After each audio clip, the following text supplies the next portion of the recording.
ଆପଣ ଜାଣିଛନ୍ତି କିଶୋର ସ୍ୱାକ୍ଷର ଯେଉଁ ପତ୍ରିକା ମାସିକ ପତ୍ରିକା ୟାର 26ତମ ସ୍ୱନକ୍ଷତ୍ର ସମାରୋହ ଆଜି ରାଜ୍ୟସ୍ତରୀୟ ପାଳନ କରାଯାଇଛି। ୟାର ପ୍ରାଣ ପ୍ରତିଷ୍ଠାତା ଶଶଧର ମୋହନୀ ଏବଂ ତାଙ୍କର ସମ୍ପୂର୍ଣ୍ଣ ଟିମ୍ ବିଗତ 26 ବର୍ଷ ଧରି ବହୁତ କଷ୍ଟ ନିଶ୍ଚିତ କଷ୍ଟ ସାଧ୍ୟ ପାଇ ତାଙ୍କର ଏହିପରି ଗୋଟିଏ ପ୍ରୟାସ ଜାରି ରଖିଛନ୍ତି। ସୁନ୍ଦର ଭାବରେ ସେ ପତ୍ରିକାକୁ ସମ୍ପାଦନ କରୁଛନ୍ତି ଏବଂ ବହୁତ ଉପାଦେୟ ବିଷୟବସ୍ତୁ ମଧ୍ୟ ସେଥିରେ ସ୍ଥାପନ କରୁଛନ୍ତି। ଓଡ଼ିଆ ଭାଷା ସାହିତ୍ୟ ସଂସ୍କୃତି ବିଭାଗର ମଧ୍ୟ ସେଥିରେ ସାହାଯ୍ୟ ସହଯୋଗ ରହୁଛି ଏବଂ ତାଙ୍କର ଆନୁକୂଲ୍ୟରେ ହେଉଛି। ଆଗାମୀ ଦିନରେ ଏହାର ନିଶ୍ଚିତ ଭାବରେ ପ୍ରସାର ପ୍ରଚାର କରାଯିବା ପାଇଁ ବ୍ୟବସ୍ଥା କରାଯିବା ଦରକାର, ଯାହାକି ଆଜି ତାଙ୍କର ପ୍ରାଣ ପ୍ରତିଷ୍ଠାରେ ସମ୍ପାଦକ କହୁଥିଲେ, ବିବରଣୀ ଦଉଥିଲେ ଯେ ଲୋକଙ୍କ ପାଖରେ କିପରି ଭାବରେ ଏହି ପତ୍ରିକା ପହଞ୍ଚି ପାରିବ ତା ପାଇଁ ଟିକେ ବ୍ୟବସ୍ଥା କରିବା ଦରକାର। ନିଶ୍ଚିତ ଭାବରେ ପ୍ରଶାସନ ତରଫରୁ ଆମର ଯାହା ବି ଦରକାର ସାହାଯ୍ୟ ଆମେ ନିଶ୍ଚିତ ଯୋଗାଇ ଦେବୁ, କିପରି ଭାବରେ ଏହା ପ୍ରଚାର ପ୍ରସାର ହେଇପାରିବ ଏବଂ ଭଲ ଭଲ ଉତ୍କୃଷ୍ଟ ମାନର କିପରି ବିଷୟବସ୍ତୁ ପୁଣି ଏଥିରେ ସ୍ଥାନିତ ହେବ ସେ ବିଷୟରେ ମଧ୍ୟ ଆମେ ନିଶ୍ଚିତ ଧ୍ୟାନ ଦେବୁ।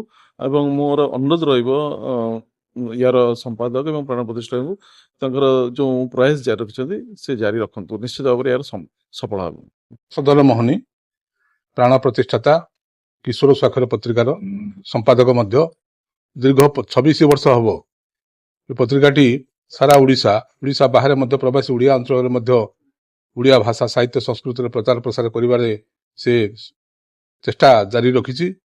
ଆଉ ବର୍ତ୍ତମାନ ଆଜି ସମୟ ସାର୍ଥକ ହେଇଗଲା ବୋଲି ଭାବୁଛି। ଆଜି ପ୍ରତିକୂଳ ପାଗ ସତ୍ତ୍ୱେ ଆଜି ମୁଁ ଯେଉଁ ଦୀର୍ଘ 1.5 ମାସ ହବ ପ୍ରଚଣ୍ଡ ରୌଦ୍ର ତାପରେ କାର୍ଡ ବାଣ୍ଟିଛି, ଘରେ ଘରେ ନେଇକି କାର୍ଡ ବାଣ୍ଟିଛି। ଆଜି ଯେଉଁ ସାହିତ୍ୟିକ ମାନଙ୍କୁ ଦେଖିଲା ପରେ ମୋର ଆଜି ଶ୍ରମ ସାର୍ଥକ ହେଲା ଭଳି ଲାଗୁଛି। ଏତେ ପରିଣତ ବୟସରେ ମଧ୍ୟ ସାହିତ୍ୟ ପ୍ରତି ଯେଉଁ ଆଗ୍ରହ, ଯେଉଁ ପ୍ରଚେଷ୍ଟା ଜାରି ରଖିଛି, ୟାର ଗୋଟେ ସଫଳ ହବ ଯେତେବେଳେ ଆମେ ସବୁ ଆଜି ଯେଉଁ ପିଲାମାନଙ୍କୁ ଦେଲୁ ସାର୍ଟିଫିକେଟ ଦେଲୁ, ମେମୋଟ ଅନ୍ୟାନ୍ୟ କିଛି ନ ଦେଇ ଆମେ ବହି ଦେଲୁ। ବହି ଦେବାର ଉଦ୍ଦେଶ୍ୟ ଥିଲା ଯେ ପିଲାମାନେ ପଢ଼ନ୍ତୁ, ଗଳ୍ପ ଜୀବନୀ ଏବଂ ଅନ୍ୟ କଥା ସବୁ ପଢ଼ନ୍ତୁ, ପଢ଼ିଲେ କିଛି ଜାଣିବେ। ତେଣୁ ଆମେ ଆଜି ବହି ଦେଇଛୁ। ତେଣୁ ନିବେଦନ କରିବି ଛୋଟ ଛୋଟ ପିଲାମାନଙ୍କୁ ବା କିଶୋରୀ ପିଲାମାନଙ୍କୁ ନିବେଦନ କରିବି, ଦୀର୍ଘ 26 ବର୍ଷ ହେଲା ଆମେ ପତ୍ରିକା ପ୍ରକାଶ କରୁଛୁ, ଅନ୍ତତଃ ଆମେ କିଛି ପାଠକୀୟ ରୁଚି ବା ପାଠକୀୟ ଭାବନାକୁ ଆମେ ଯଦି ଅଧିକ ଉଦ୍ରେକ କରିପାରିବା ପିଲାମାନଙ୍କ ଭିତରେ, ତାହେଲେ ଆମର ଶ୍ରମ ସାର୍ଥକ ହେବ ଏବଂ ଆମର ସାଧନା ସଫଳ ହେବ। କିଶୋର ସ୍ୱାକ୍ଷର ପତ୍ରିକା କେବଳ ଗୋଟେ ପତ୍ରିକା ନୁହେଁ, ପ୍ରତ୍ୟେକ ପତ୍ରିକା ସମାଜରେ ବିବିଧ ଦିଗକୁ ଲୋକମାନଙ୍କ ପାଖରେ ପହଞ୍ଚାଏ। ଲୋକମାନଙ୍କ ପାଖରେ ବିଭିନ୍ନ ଦୃଷ୍ଟିକୋଣରୁ ଅଜ୍ଞାନ ଅଛି।